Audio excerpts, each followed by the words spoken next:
Bon, partons de cette supposition. Imaginons que la réforme du gouvernement soit votée en l'état. Est-ce qu'on aura de nouveau un problème de financement dans 5 ans, dans 7 ans, dans 10 ans? On voit ça avec vous, Mathieu Plane. Bonjour Mathieu. Bonjour David. Directeur adjoint du département d'analyse et prévision de l'OFCE.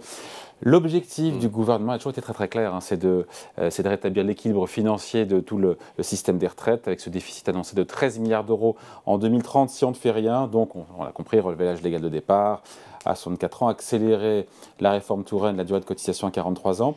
Ça permet, selon le gouvernement, d'arriver à l'équilibre à horizon 2030.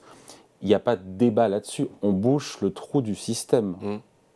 Oui, alors il n'y a pas de débat selon les paramètres qui sont retenus, mais globalement, effectivement, les scénarios... À horizon 2030, on est tranquille avec cette réforme-là. Après, il y a effectivement quel type de comptabilité on prend pour le système public, mais on ne va pas rentrer dans ce détail-là. Mais globalement, à 2030, oui, les scénarios sont assez convergents.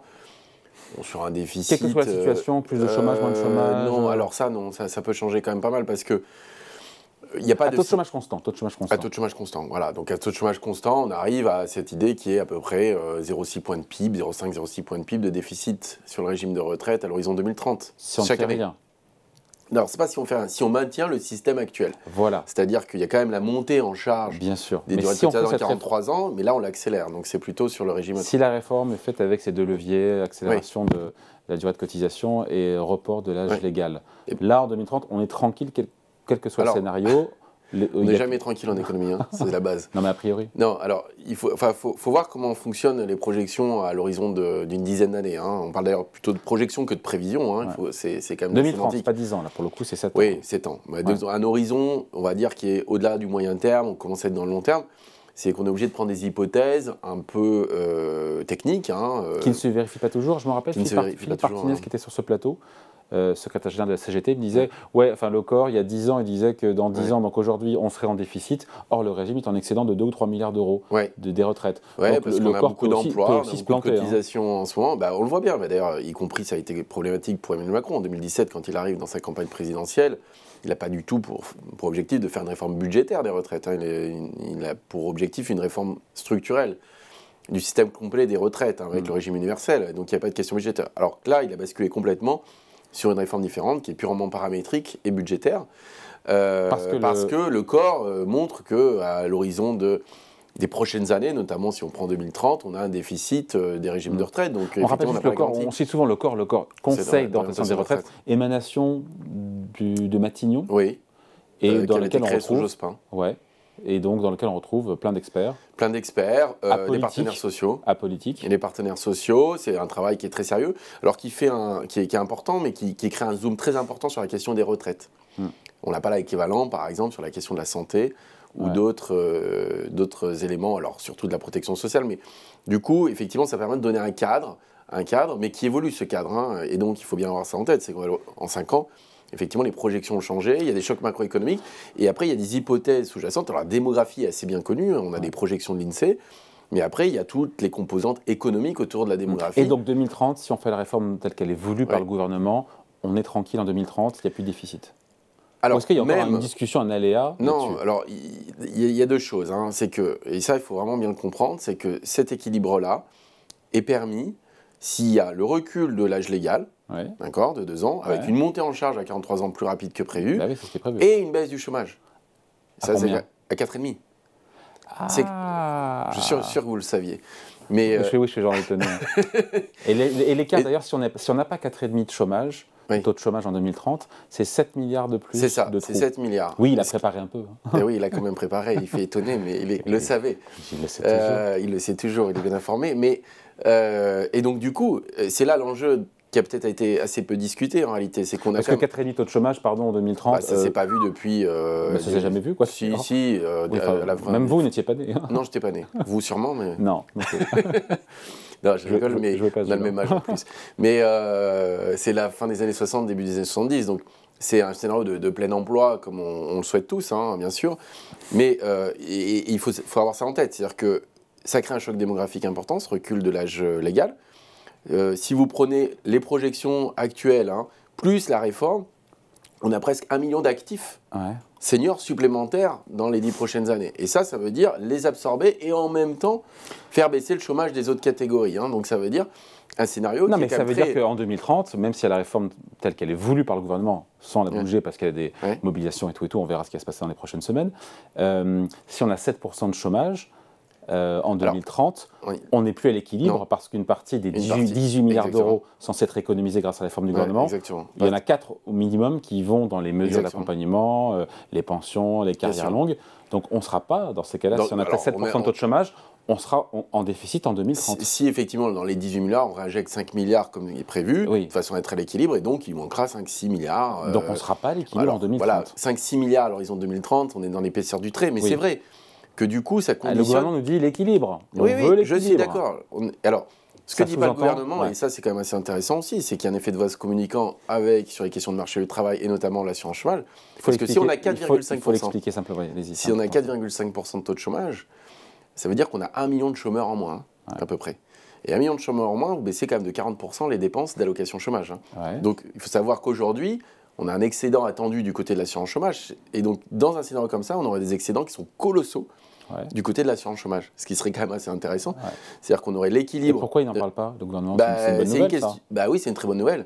Très bonne nouvelle. Et justement, il y a eu des mesures qui avaient été présentées, d'ailleurs, c'était sous Jospin, il me semble, où une partie des excédents de l'assurance chômage étaient réintroduits pour réduire les déficits des régimes de retraite, parce que les deux sont conditionnés. En fait, comme vous l'avez bien dit, l'équilibre est conditionné à la baisse du chômage. Et si vous baissez le chômage, vous créez des excédents du côté de la chômage. Mathieu, conditionné à la baisse du chômage, 4,5%, c'est pas fait du tout. Non. Conditionné aussi au fait que les seniors restent vraiment dans l'emploi et que les boîtes les conservent. On n'a pas la main là-dessus, on ne sait pas ce qui va se passer. Non, et puis on voit bien que l'index senior risque, en tout cas, de poser un certain nombre de difficultés. Pour être plus coercitif. Coercitif, mais qu'est-ce que ça veut dire aussi, en fonction de la conjoncture, des situations sectorielles qui peuvent être différentes, de l'accompagnement des seniors. Et de certains métiers, c'est difficile de les garder, d'autres, c'est beaucoup plus facile. Donc vous voyez bien. Parce que si finalement les boîtes ne les gardent pas et qui tombent dans le chômage, du coup, vous avez un effet de vase communicant. C'est pour ça que je parle de l'assurance chômage, c'est qu'on a un effet de vase communicant possible. Expliquez-nous ça. C'est-à-dire que, d'ailleurs, c'est aussi le Trésor qui montre ça, c'est bien, c'est que dans un recul, par exemple, d'1 an de l'âge légal, en gros, vous en avez 60% qui vont être en emploi. C'est bien. Oui. Et 40%, c'est chômage ou inactivité, en gros. Donc ça veut dire que plus vous allez accélérer rapidement cette réforme... Combien au chômage? Parce que chômage et inactivité, c'est... Alors je ne sais plus exactement, mais à vérifier. Il n'a pas travaillé. Non, pas assez. Mais C'est Corama ici. Je sais, il faut être sérieux, mais du coup c'est difficile. Et donc c'est vrai que dans ce basculement, il faut bien prendre ça en compte. Et effectivement, si jamais une partie bascule dans l'inactivité ou le chômage, les économies attendues se font sur les retraites, mais pas sur l'assurance chômage. Et donc, du coup, d'un point de vue global, déficit public, ce qui nous intéresse, en fait, c'est globalement, c'est le déficit public. C'est ça que regarde notamment la Commission européenne, nos partenaires européens ou les marchés, même. C'est pas juste les régimes de retraite. Dans ce cas-là, ça fonctionne plus. En fait, du coup, vous rétablissez les comptes du côté des retraites, mais vous les dégradez du côté de l'assurance chômage. Donc, quel objectif on doit avoir? Est-ce que, autant on dit... pour qu'il y ait bien 18 milliards d'euros d'économies, qu'on soit à l'équilibre en 2030, il faut qu'un taux de chômage de 4,5%. On ne le dit pas assez d'ailleurs souvent, ça. Sur les seniors, on peut chiffrer les objectifs aussi pour dire que pour que les seniors restent dans l'emploi et ne basculent pas dans l'inactivité. Oui, le problème, c'est que vous êtes aussi soumis à des enjeux macroéconomiques qu'on maîtrise assez mal. Voilà, on voit bien, depuis 3 ans, entre la crise Covid, la crise énergétique, donc ça dépend du scénario de croissance, ça dépend du scénario de productivité aussi. Qui est finalement pas si négatif, 1% de gain de productivité attendu. Quand on regarde l'historique récent... Les gains de productivité pour le commun des mortels. Oui, c'est l'efficacité de l'économie. En gros, c'est chaque salarié, la capacité, chaque personne en emploi, la capacité à produire plus chaque année. Donc en gros, c'est grâce à l'innovation, la formation, pour la même heure travaillée ou le même emploi. Et donc ça veut dire grâce à l'investissement, grâce à de la formation, grâce à l'accumulation d'un certain nombre de compétences, chaque année, on est un peu plus efficace. Et donc, l'idée, c'est que les scénarios de croissance de long terme dépendent de ces gains de productivité. On connaît à peu près les effets démographiques. Par contre, la question est les gains de productivité. Plus vous avez de la productivité à long terme, plus vous avez de la croissance, plus il est facile de financer les retraites. On voit que l'équilibre, en tout cas, il est pas assuré sur 2030, même si en l'état, la réforme du gouvernement est appliquée. C'était ça le sens de cette vidéo. Enfin, c'était une question que je me posais. L'autre question, c'est qu'est-ce qui se passe? Alors, c'est loin, mais après 2030, d'une situation d'équilibre précaire, incertaine, si on ne fait rien, on va rebasculer. Bref, il faudra refaire tous les 10 ans, parce que finalement, on fait tous les 10 ans une réforme des retraites en France. Oui, alors là, effectivement, c'est une réforme. Enfin, on voit, il y en a eu quand même pas mal hein, depuis 93, 2003, effectivement, 2010, 2014, une demi-réforme. Et puis là, on est en 2023.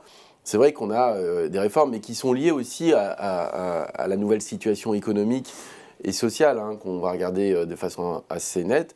Je pense que forcément, à la fin du quinquennat, il y aura aussi un point qui sera fait sur la situation budgétaire des retraites et l'avenir. Et puis après, au-delà de 2030, effectivement, vous avez quand même une partie qui sera peut-être non financée. Hein, c'est-à-dire qu'on voit que le choc démographique n'est pas absorbé complètement en 2030. Le gros du choc démographique, m'a dit Christophe Rameau, des économistes atterrés cette semaine, est derrière nous. Alors, une grosse partie, oui, c'est vrai, parce qu'on voit bien qu'une partie importante déjà de la génération du baby-boom est partie à la retraite. Il faut savoir que le baby-boom s'étale jusqu'à la fin des années 60. Donc ça veut dire qu'en fait, vous regardez, fin des années 60 jusqu'à, si vous rajoutez 40 ans, on arrive à quelque chose comme autour de 2040. En réalité, une grosse partie des baby-boomers seront partis à la retraite. Après, pour qu'il y ait des économies, c'est triste, hein, mais il faut qu'ils disparaissent. Oui. On va tous mourir un jour. Mais voilà, en fait, la question, c'est à quel moment on rétablit ce choc démographique. Effectivement, une partie a été absorbée, mais il en reste quand même à absorber. Le problème n'est pas résolu définitivement s'agissant du déficit. On devra, dans 10 ans, sûrement se remettre autour de la table et se poser des questions. Et un autre point, voilà, exactement, je pense que de toute façon, il va y avoir une forme de clause de revoyure, hein, comme on peut voir parfois pour ces questions-là, savoir est-ce qu'on va plus loin ou pas. Il y a un autre enjeu qui est fondamental, dont on ne parle pas assez, et vous l'avez évoqué, mais qui est quand même la capacité des entreprises à maintenir ces seniors en emploi. Si on a un million de seniors, il n'y a pas grand-chose aujourd'hui. Il n'y a pas grand-chose. Dans la loi. Et puis, ce qu'on voit, c'est qu'effectivement, ils se forment peut-être moins, pour différentes raisons, hein, mais ils se forment moins que les autres salariés. Et c'est quoi la solution alors? C'est quoi la solution? Justement, il va falloir repenser. Y compris la structure des entreprises et le fonctionnement des entreprises. C'est-à-dire il faut que, du coup, les boîtes investissent sur les seniors, qu'elles continuent à les former. On voit que la difficulté pour certains métiers aussi, c'est que la formation ne suffit pas. Il y a des questions dont on ne traite pas, qui sont des questions même de compétitivité par rapport à la productivité des seniors et le coût de certains seniors. Donc, si les boîtes ne les gardent pas, parfois, c'est qu'il y a des raisons. Donc, il faut se poser la question de pourquoi elles ne les gardent pas. Et donc, mieux accompagner ça.